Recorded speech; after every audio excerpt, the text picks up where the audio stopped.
Hello, this is A52 back from the How to Play. Today we're looking at how to play this game called Flipology, which I'm pretty sure they made up the word.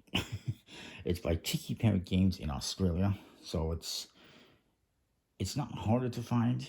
It's just a bit more pricey because of Australian shipping to North America, and it's not really available that I know of from any resellers outside North America.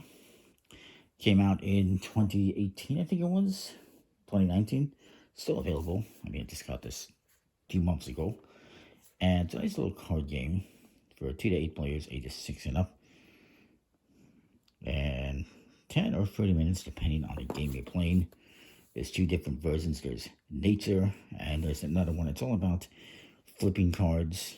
You're going to have a row of cards. You're going to face down. You're going to flip some face up. Those are going to have abilities that let you flip over other cards, whether they're face up or face down. And then everyone's going to have 3 turns. And then you will score. Whoever has the most points wins. You can also play where you keep a score, and whoever gets to 100 points first wins. That's probably about 5 rounds, give or take. Usually you get like 20 points in the round, maybe 15, 20 points, depending on what cards you get. So you get the cards. There's a bunch of them. There is also, and this is what we're looking at, is the Nature gameplay. It's a game called Nature. It's a basic game. But there is an additional rule set for a 2 to 4 player game called the Great Tree Variant, which is a little bit different. It uses the other side of this and this other token, which I'm not going to get into today. We'll keep it to the basic game, which requires this and all the cards. 84 cards total, 78 are animals or environmental elements that have point values. Some will give you points, most will give you points if they're face up. There's a couple that will give you points if they're face down. If they're face up, they'll give you negative points. Additionally, this moon card, there's one and only one, changes the scoring so that if this card is face up at the end of the game and somebody's roll, the lowest scoring player wins instead of the highest scoring. I guess it would be different if you're doing where you're keeping score. I don't think you would use that card, but we'll leave it there. You got these 0 cards.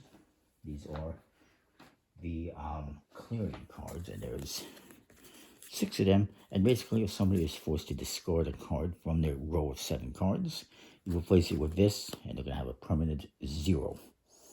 Put those off to the side. The start player is going to get this, which is, what's it called here? It is the Lioness tile, and also these floral counter tokens. Round 1, 2, and 3. Pretty self-explanatory. So what we're going to do, and I can show you some of the cards, some of the scoring.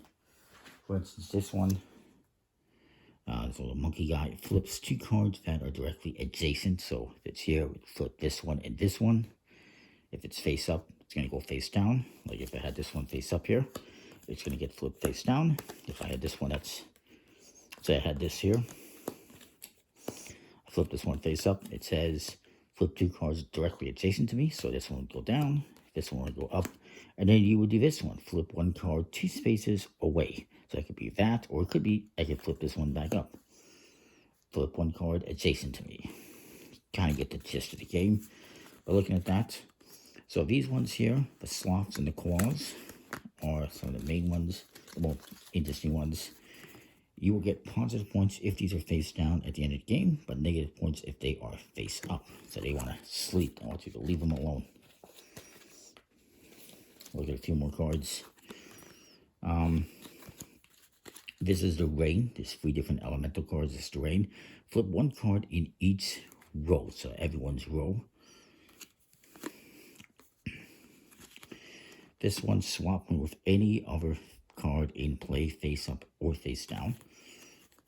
This one, the cats cannot be flipped down via card effects, so these will always be face up unless they get discarded. There's dogs in here as well. This is the wind, and it is flip all other cards in this row and do not apply effects. Flip 1 card in another row. The eagles are hawks, whatever they are. Forget the dogs. One card adjacent to me. We saw that already. All sorts of nice artwork. So again, this one is going to be, if it's face up, if it's even in the game, it's going to award the game to the lowest scoring player. In which case, you'd probably want to turn your koalas and your sloths face up. And this is the sun. Lets you pick at any free face down cards, and you can flip one, but do not apply its effect. And then the snake, flip any other card in my row, and etc., etc. And pretty much covers that. So you're going to put the clearing cards aside. You're going to give this to whoever is the start player. You can just choose a start player, whatever you want. And no matter which version of Flipology you play, you're just going to be dealt a number of cards. You're going to look at them, arrange them in a face-down, horizontal row in front of you. And then on your turn, you're going to flip any one of those cards and apply its effect, if any. Of course, you can flip cards face up or flip them back face down if you really want to, depending which card it is.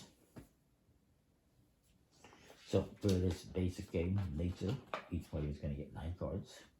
And it's whoever most recently pet or fed an animal, gets to be a starting player or just randomly.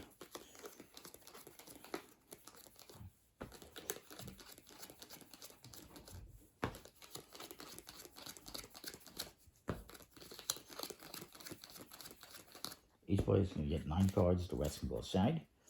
You're going to look at them and you're going to select 2 to discard. So maybe, maybe I don't want 2 of,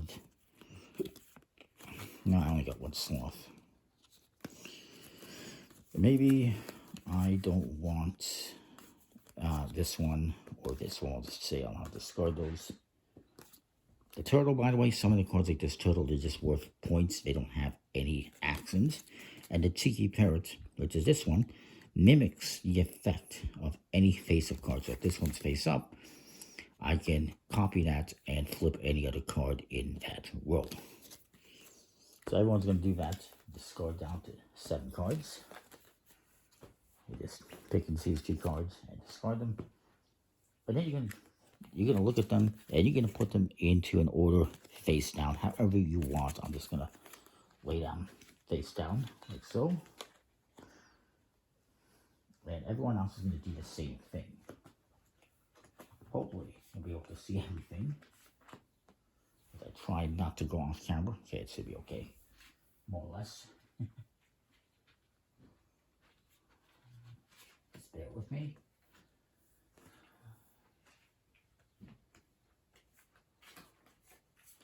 So, we'll say I'm the start player. At the start of the round,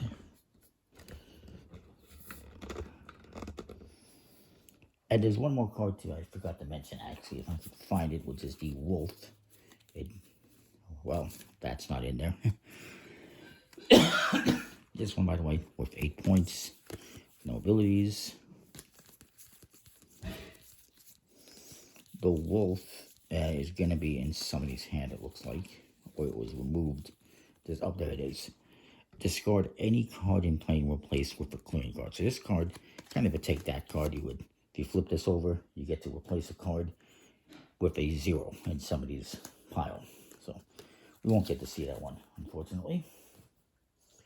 So as a start player, I would start. I would put this on here to indicate it's the first round.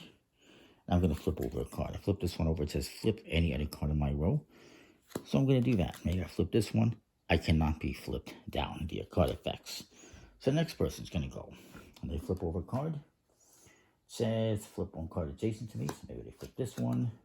If face down, positive points. If face up, negative points. So they should have flipped a different card, but they can always flip that one back down. Next player is going to go. Flip 1 card adjacent to me. And this is 9 points. This guy's going to go. Discard any card in play, replace it with a clearing card. So he's going to replace this 9 because that's a lot of points. He doesn't want that player to have 9 points. So now they've got a 0. So there was a wolf card in play. And then it comes back to me. So I'm going to put this 2 on here.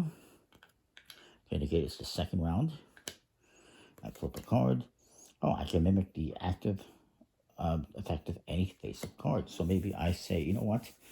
I'm going to use this guy's ability. I'm going to replace this 8. Well, actually, I'm not.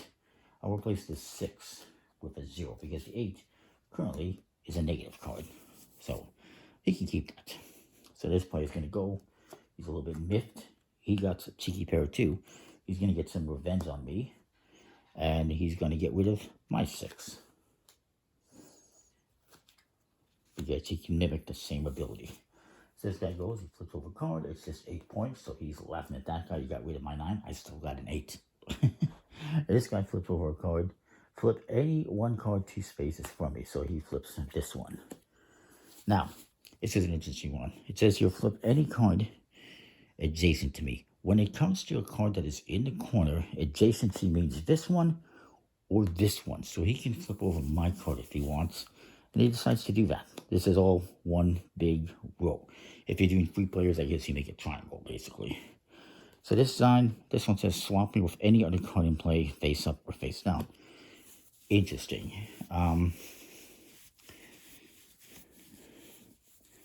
So he decides to, well, let's see. He's going to swap with this one. He's going to give me a negative 0.1. Now, the other thing to keep note of is this is not a memory game. You can look at your cards anytime you want and see what you have. So I can see what he gave me. Oh, it's that. So I know what he gave me. Another card I forgot to mention is the Hermit Crab here. This one, if it is face up at the end of the game, you can draw or score a discarded card. Right now, there is some discarded cards, so we'll get to that. So it's my turn. I'm not going to flip this one, obviously. I will flip this one, since it's 9 points. Third round here. This guy's going to flip over, say, this one. Nope, not that one. He's going to flip this one. Swap with any other card face up or face down. And he's going to swap and steal this 8 points. Now this guy's going to go. Maybe he flips this one. Flip one adjacent to me. Maybe he flips this one. And it says cannot be flipped. Comes to this player. He's got that Hermit Crab, so he's going to flip that one. And then that is the end of the game. So then you're going to score. This guy gets to take, because he's got this card that's face up. He can draw or score the discarded card. So he's going to take this 9 and add it here. So then everyone is going to reveal any face down slots or koalas. Like this guy has this one. This guy has this one. And I have one for sure right here. And those are going to become positive points. If they're face up, they become negative points. And you get a score. So I have 9, 15, 19, 20, 21, 22 points. This guy has 16, 27. He still did pretty good despite having a 0. This guy has 17. This guy has, let's see, 9, 10, 25. So this guy still got the last laugh. He still won, still has the most points, despite the fact that that guy stole a 9-point card and also gave him a 0. So that's kind of the game in a nutshell. It's pretty simple. It can be played by pretty much anyone. That's the ages 6 and up. It's a nice little game. It's pretty cool. So that is that. It's bridge-sized cards, smooth plastic coating finish, decent quality. It's a decent price. The problem is shipping from Australia. But if you buy multiple games, it probably makes up for it. And they do have some other interesting games that you can check out. So that is that. Comment, like, subscribe. Let me know what you think. We'll see you next time. Thanks for watching.